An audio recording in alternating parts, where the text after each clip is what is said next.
犯错？为什么还要躲着我？我每天都这么的难过，到底我做错了什么？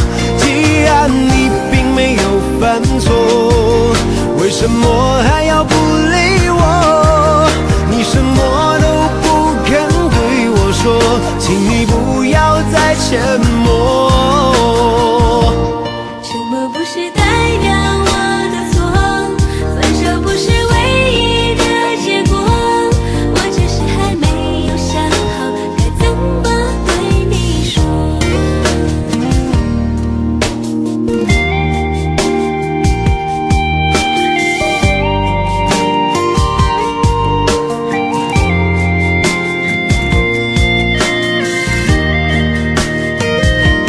沉默不是代表我的错，分手不是唯一的结果，我只是还没有想好该怎么对你说。